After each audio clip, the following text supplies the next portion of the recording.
masa to wata rana za ya fice. Da duka da ya damu ya yi haƙuri da abin da ya faru za ya wuce.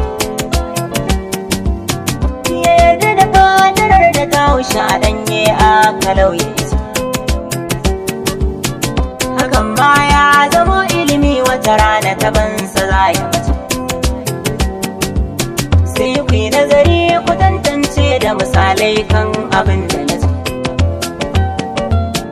Gidan gyaran hali waraka, turmi ka jora daka, sahuna na masu nika, haure ado a baka, dinki tare baraka, sutura asa a jika, bakin Nura inuwa, baitoci suke ta zuwa.